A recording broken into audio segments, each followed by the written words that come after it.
ದೇಶದ ಜನರಿಗೆ ಅತಿ ದೊಡ್ಡ ಗುಡ್ ನ್ಯೂಸ್ ಅಂದ್ರೂ ಕೂಡ ತಪ್ಪಾಗ್ಲಿಕ್ಕಿಲ್ಲ ಕೇಂದ್ರ ಸರ್ಕಾರದಿಂದ. ಕಾರಣ ಈ ಸ್ಲ್ಯಾಬ್ ವಿಚಾರಕ್ಕೆ ಸಂಬಂಧಪಟ್ಟಂತೆ ಮಹತ್ತರ ಬೆಳವಣಿಗೆಗೆ ಕೇಂದ್ರ ಸರ್ಕಾರ ಮುಂದಾಗಿರೋದ್ರಿಂದ ಬಡ ಮತ್ತು ಮಧ್ಯಮ ವರ್ಗದವರಿಗೆ ಅತಿ ದೊಡ್ಡ ಗುಡ್ ನ್ಯೂಸ್ ಇದೆ.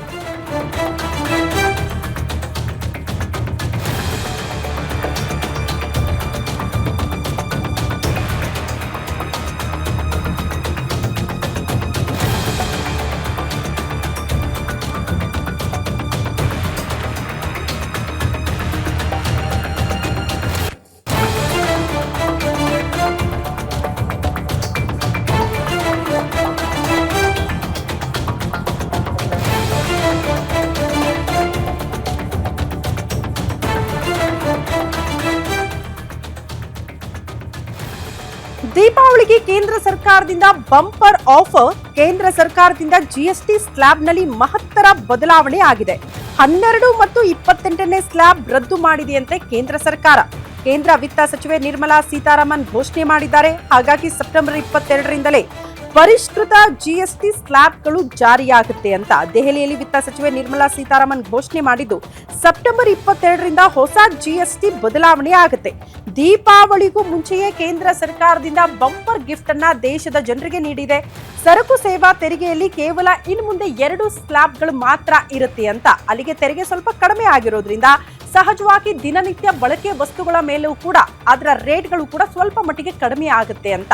ಹಾಗಾಗಿ ಜನ ಮತ್ತು ಅಂದ್ರೆ ಬಡ ಮತ್ತು ಮಧ್ಯಮ ವರ್ಗದವರಿಗೆ ಇದು ಒಂದು ರೀತಿ ಕೈಗೆಟುಕುವ ದರದಲ್ಲಿ ದಿನ ಬಳಕೆಯ ವಸ್ತುಗಳು ಸಿಗುತ್ತೆ ಅನ್ನೋ ಕಾರಣಕ್ಕೆ ಸಂತಸದ ವಿಚಾರ ಅಂತ ಹೇಳ್ತಾ ಇರೋದು. ಬಹುತೇಕರು ಹೇಳ್ತಾ ಇದ್ರು ದಿನನಿತ್ಯ ಬಳಕೆ ವಸ್ತುಗಳು ಅಂತ ಅಂದ್ರೆ ಯಾವುದು ಅಂತ. Hair oil, shampoo, toothpaste, shaving cream, ಈ ರೀತಿ ನಾನಾ ರೀತಿಯಲ್ಲಿ ದಿನ ಬಳಕೆಯ ವಸ್ತುಗಳಿರುತ್ತಲ್ಲ, ಅದೆಲ್ಲದರ ಮೇಲೂ ಕೂಡ ಶೇಕಡ 18 ಇದ್ದಂತಹ ಜಿಎಸ್ಟಿ ಪರ್ಸೆಂಟೇಜ್ ಅನ್ನ 5ಕ್ಕೆ ಇಳಿಕೆ ಮಾಡಲಾಗಿದೆ. ಹಾಗಾಗಿ ಸ್ವಲ್ಪ ಮಟ್ಟಿಗೆ ಅದರ ರೇಟ್ಗಳು ಕೂಡ ಕಡಿಮೆ ಆಗುತ್ತೆ ಅನ್ನೋ ಕಾರಣಕ್ಕೆ ಇದು ಜನಸಾಮಾನ್ಯರಿಗೆ ಗುಡ್ ನ್ಯೂಸ್ ಅಂತ ಹೇಳ್ತಾ ಇರೋದು. ಸ್ವತಃ ನಿರ್ಮಲಾ ಸೀತಾರಾಮನ್ ಅವರ ಈ ವಿಚಾರಗಳನ್ನ ಪ್ರಸ್ತಾಪ ಮಾಡಿದ್ದಾರೆ. ಇದೇ ಸೆಪ್ಟೆಂಬರ್ 22ರಿಂದ ಪರಿಷ್ಕೃತ ದರ ಜಾರಿಯಾಗುತ್ತೆ. ಈ ಬಗ್ಗೆ ಮತ್ತಷ್ಟು ಡೀಟೇಲ್ಸ್ ಅನ್ನ ಕೊಡ್ತಾ ಹೋಗ್ತಾರೆ ಡಿಜಿಟಲ್ ಎಡಿಟರ್ ಆದಂತಹ ದಿಲೀಪ್ ದೂರವಾಣಿ ಸಂಪರ್ಕದಲ್ಲಿ. ದಿಲೀಪ್, ಈಗ ಜನಸಾಮಾನ್ಯರಿಗೆ ಅರ್ಥ ಆಗೋ ರೀತಿಯಲ್ಲಿ ಹೇಳೋದಾದ್ರೆ ಸರಕು ಸೇವಾ ತೆರಿಗೆಯಲ್ಲಿ ಕೇವಲ 2 ಸ್ಲ್ಯಾಬ್ಗಳು ಮಾತ್ರ ಇರುತ್ತೆ ಅಂತ. ಇದು ಎಷ್ಟು ಮಟ್ಟಿಗೆ ಜನರಿಗೆ ಸಹಕಾರಿ ಆಗಬಹುದು? ಹೇಗೆ ಇದನ್ನ ಗುಡ್ ನ್ಯೂಸ್ ಅಂತ ಭಾವಿಸಬಹುದು ಜನಸಾಮಾನ್ಯರಿಗೆ ಅರ್ಥ ಆಗೋ ರೀತಿಯಲ್ಲಿ ಎಕ್ಸ್ಪ್ಲೇನ್ ಮಾಡೋದಾದ್ರೆ? ಒಂದು ಶ್ರುತಿ ಏನಂದ್ರೆ ಒಟ್ಟು 4 ಸ್ಲ್ಯಾಬ್ಗಳಿತ್ತು ಈ ಮೊದಲು. ಅಂದ್ರೆ ಈಗ ಸದ್ಯ ಕೂಡ 4 ಸ್ಲ್ಯಾಬ್ಗಳಿದಾವೆ. ಆದ್ರೆ ಈ ಒಂದು ಸೆಪ್ಟೆಂಬರ್ 22ರಿಂದ ಕೇವಲ 2 ಸ್ಲ್ಯಾಬ್ಗಳಿಗೆ ಬದಲಾಗುತ್ತೆ. ಅದರಲ್ಲಿ ಮೊದಲನೇದು ಅತ್ಯಂತ ಇಂಪಾರ್ಟೆಂಟ್ ಆಗಿರೋದು ಏನಂದ್ರೆ 28% ಅಂತ ಸ್ಲ್ಯಾಬ್ ಏನಿತ್ತು, ಅಂದ್ರೆ ಯಾವುದೇ ಸರಕು ಮತ್ತೆ ಸೇವೆಗೆ 28% ತೆರಿಗೆಯನ್ನ ತಗೊಂತಾ ಇದ್ರು, ಆ ಸ್ಲ್ಯಾಬ್ ಅನ್ನೇ ಈಗ ಕೇಂದ್ರ ಸರ್ಕಾರ ರದ್ದು ಮಾಡಿದೆ. ಕೇವಲ 18% ಸ್ಲ್ಯಾಬ್ಗೆ ಅದು ಇಳಿಕೆ ಆಗಿದೆ. ಅಂದ್ರೆ ಶೇಕಡ 10ರಷ್ಟು ತೆರಿಗೆ ಇಳಿಕೆ ಆಗುತ್ತೆ. ಜೊತೆಗೆ ಒಂದು 12% ಸ್ಲ್ಯಾಬ್ ಇತ್ತು, ಮತ್ತೆ 5% ಸ್ಲ್ಯಾಬ್ ಇತ್ತು. ಇವಾಗ ಎಲ್ಲದನ್ನು ಕಡಿಮೆ ಮಾಡಿ 12% ಸ್ಲ್ಯಾಬೇ ಇರೋದಿಲ್ಲ ಇನ್ಮೇಲಿಂದ. ಅದು ಕೇವಲ 5% ಸ್ಲ್ಯಾಬ್ ಆಗುತ್ತೆ. ಇನ್ನ 5% ಸ್ಲ್ಯಾಬ್ ಅಲ್ಲಿ ಏನೇನ್ ಬರುತ್ತೆ ಅಂತ ನೋಡೋದಾದ್ರೆ, ಯಾವುದೆಲ್ಲ ಜೀವನಾವಶ್ಯಕ ಔಷಧಿಗಳು ಅಂತ ಕರೀತಾರೆ, ಜೀವ ರಕ್ಷಕ ಔಷಧಿಗಳು ಮತ್ತೆ ಜೀವನಾವಶ್ಯಕ ವಸ್ತುಗಳು ಅಂತ ಯಾವ್ದನ್ನ ನಾವು ಪಟ್ಟಿ ಮಾಡ್ತೀವಿ, ಆಹಾರ ವಸ್ತುಗಳು ಇರ್ಬೋದು, ಮತ್ತೆ ಜೀವನಾವಶ್ಯಕ ಯೋಜನೆ ಒಂದು BP, ಶುಗರ್ ಇರ್ಬೋದು, ಆ ರೀತಿಯಾದಂತಹ ಪ್ರಮುಖ ಜನಸಾಮಾನ್ಯರು ಅತಿ ಹೆಚ್ಚು ಬಳಲ್ತಾ ಇರುವಂತಹ ಕಾಯಿಲೆಗಳಿಗೆ ಸಂಬಂಧಪಟ್ಟಂತಹ ಔಷಧಿಗಳ ಪ್ರಮಾಣವನ್ನ ಒಂದು ತೆರಿಗೆ ಪ್ರಮಾಣವನ್ನ 5%ಗೆ ಇಳಿಕೆ ಮಾಡಲಾಗಿದೆ.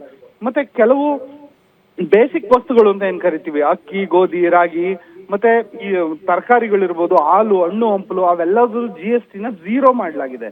ಅಷ್ಟೇ ಅಲ್ಲ, ಮತ್ತೆ ವೈಯಕ್ತಿಕ ಆರೋಗ್ಯ, ನೀವು ಹೆಲ್ತ್ ಇನ್ಶೂರೆನ್ಸ್ ಮಾಡಿಸ್ತೀರಾ, ಲೈಫ್ ಇನ್ಶೂರೆನ್ಸ್ ಮಾಡಿಸ್ತೀರಾ, ಇನ್ಮೇಲಿಂದ ಅದು ಯಾವುದಕ್ಕೂ GST ಇರಲ್ಲ, ಅದು 0% GST ಆಗಿರುತ್ತೆ. ಮತ್ತೆ ಮಕ್ಕಳು ಬಳಸುವಂತ ಪೆನ್ಸಿಲ್, ಮ್ಯಾಪ್ಗಳಿರ್ಬೋದು, ಗ್ಲೋಬ್ ಇರ್ಬೋದು, ಶಾರ್ಪ್ನರ್ ಇರ್ಬೋದು, ಅವೆಲ್ಲದಕ್ಕೂ 0% GST ಇರುತ್ತೆ. ಜೊತೆಗೆ ಕೆಲವೊಂದಷ್ಟು ಕ್ಯಾನ್ಸರ್ ಔಷಧಿಗಳಿದಾವೆ, ಅದು ಅತ್ಯಂತ ದುಬಾರಿ ಅಂತ ಪರಿಗಣಿಸಲಾಗುತ್ತೆ, ಅದ್ರದ್ದು ಕೂಡ GST 0 ಆಗುತ್ತೆ. ಮತ್ತೆ ಚಪಾತಿ, ರೋಟಿ, ಪಿಜ್ಜಾ, ಬ್ರೆಡ್, ಅದ್ರದ್ದು ಕೂಡ ಪನ್ನೀರ್ದು ಕೂಡ ಒಂದು GST ಏನಿತ್ತು 5% ಇದ್ದಿದ್ದು 0% ಬಂದಿದೆ. ಇನ್ನು 5% ಯಾವ್ದು ಬಂದಿದೆ ಅಂದ್ರೆ, ಯಾವ್ದನ್ನ ನಾವು ನಮ್ಮ ಮೌಲ್ಯವರ್ಧನೆಗೆ ಅಂತ ಬಳಸ್ತೀವಿ. ಏನಂದ್ರೆ ಏರ್ ಆಯಿಲ್ ಇರ್ಬೋದು, ಟಾಯ್ಲೆಟ್ ಸೋಪ್ ಬಾರ್ ಇರ್ಬೋದು, ಮತ್ತೆ ಏನೊಂದು ಕನ್ನಡಕಕ್ಕೆ ನಾವೊಂದು ಲೆನ್ಸ್ ಹಾಕಿಸ್ಕೊಂತೀವಿ ಅದಿರ್ಬೋದು, ಗ್ಲೂಕೋಮೀಟರ್ಗಳಿರ್ಬೋದು, ಅವೆಲ್ಲದೂ ಕೂಡ 5% ರೇಂಜಿಗೆ ಬರುತ್ತೆ. ಬೆಣ್ಣೆ ತುಪ್ಪ ಕೂಡ 5% ರೇಂಜಿಗೆ ಬರುತ್ತೆ. ಹೆಂಗೆ ಯಾವ ರೀತಿ ಹಾಲು ಮತ್ತೆ ಮೊಸರಿಗೆ GST ನೇ ಇರಲ್ಲ, ಆದ್ರೆ ಬೆಣ್ಣೆ ಮತ್ತೆ ತುಪ್ಪಕ್ಕೆ 5% ಬರುತ್ತೆ. ಆ ರೀತಿ ಆಗಿರೋದ್ರಿಂದಾಗಿ ಬಹುತೇಕ 70% ಅಷ್ಟು ಏನೊಂದು ನಾವು ಬಳಸ್ತೀವಿ ದಿನಬಳಕೆ ವಸ್ತುಗಳು ಅವೆಲ್ಲದನ್ನು 0 ಮತ್ತೆ 5% ಬಂದ್ ನಿಲ್ಲುತ್ತೆ. ಇನ್ನ 80% ಬಂದ್ ನಿಲ್ಲುವಂಥದ್ದು ಯಾವುದು ಅಂದ್ರೆ ಅದು ಒಂದು ರೀತಿಯಾದಂತಹ ದುಬಾರಿ ವಸ್ತುಗಳು. ಅಂದ್ರೆ ನಾವೆಲ್ಲರೂ ಸಾಮಾನ್ಯವಾಗಿ ಬಳಕೆ ಮಾಡುವಂತಹ ವಾಹನಗಳಿಗಿಂತ ಒಂದು ದೊಡ್ಡ ಮಟ್ಟದ ಅಂದ್ರೆ SUV ಕಾರ್ನ ಏನಾದ್ರು ಬಳಸಿದ್ರೆ ಅದರ GST 18% ಇರುತ್ತೆ. ಮತ್ತೆ ಸರಕು ಸಾಗಣೆ ವಾಹನಗಳು, ಏರ್ ಕಂಡೀಷನ್, ಮನೆಗೆ ಯಾರಾದ್ರೂ AC ಹಾಕಿಸ್ತಾರೆ ಅದ್ರ GST 18% ಇರುತ್ತೆ. ಮೊದಲು ಈ GST 28% ಇತ್ತು. ಈ ರೀತಿ ಯಾವುದೆಲ್ಲ ನಾವು ಅತ್ಯಂತ ದೈನಂದಿನ ಜೀವನಕ್ಕೆ ಬೇಕು ಮೂಲ ವಸ್ತುಗಳಂತ ಏನ್ ಪರಿಗಣಿಸ್ತೀವಿ ಅದರ GST ನ ಕೆಲವು 0 ಆಗಿದೆ, ಮತ್ತೆ ಕೆಲವು 5% ಆಗಿದೆ. ಮತ್ತೆ ಯಾವುದು ಒಂದ್ ಹಂತಕ್ಕೆ ಸಫಿಸ್ಟಿಕೇಟೆಡ್ ಅಂತ ನಾವೇನು ಪರಿಗಣಿಸ್ತೀವಲ್ಲ ಅದು 18% ಬಂದ್ ನಿಂತಿದೆ. ಇನ್ನ 28% ಸ್ಲಾಬ್ ಇಲ್ದಲೇ ಇದ್ರು 40% ಅವನು 40%ಗೆ ಒಂದು ಸ್ಲಾಬ್ ನ ಹೊಸದಾಗಿ ನಿಗದಿ ಮಾಡಲಾಗಿದೆ. ಅದರಲ್ಲಿ ಕೇವಲ 5 ಉತ್ಪನ್ನಗಳು ಬರುತ್ತೆ. ಅಂದ್ರೆ ಅದು ತಂಬಾಕು ಉತ್ಪನ್ನಗಳು ಇರ್ಬೋದು, ಸಿಗರೇಟು, ಬೀಡಿ, ಗುಟ್ಕಾ ಅವೆಲ್ಲ ವಸ್ತುಗಳು ಇರ್ಬೋದು. ಮತ್ತೆ 1200 cc ಮೇಲ್ಪಟ್ಟ ಪೆಟ್ರೋಲ್ ವಾಹನಗಳು, ಮತ್ತೆ ಇದು 3500 cc ಮೇಲ್ಪಟ್ಟ ಡೀಸೆಲ್ ಕಾರ್ಗಳೇನಿದಾವೆ ಅವು ಆ ಸ್ಲಾಬಿಗೆ ಬರ್ತವೆ. ಅಂದ್ರೆ 40% ಅಷ್ಟು ಅದಕ್ಕೆ GST ಇರುತ್ತೆ. ಮತ್ತೆ ಏನೊಂದು ನಾವು ಎರೇಟೆಡ್ ಪಾನೀಯಗಳು ಅಂತ ಕರಿತೀವಿ, ರಿವಾಲ್ವರ್ಗಳು ಇರ್ಬೋದು, ಪಿಸ್ತೂಲ್ಗಳು ಇರ್ಬೋದು, ಅವೆಲ್ಲ 40% GST ಸ್ಲಾಬಿಗೆ ಬರುತ್ತೆ. ಈ ಮೂಲಕ ಕೇಂದ್ರ ಸರ್ಕಾರ ಒಂದು ಸ್ಪಷ್ಟ ಸಂದೇಶ ಕೊಟ್ಟಿದೆ.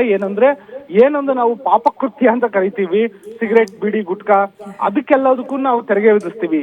ಏನು ವಿಲಾಸಿ ಭೋಗ ಜೀವನ ಅಂತ ಕರಿತೀವಿ ಅದಕ್ಕೆ ನಾವು ತೆರಿಗೆ ವಿಧಿಸ್ತೀವಿ.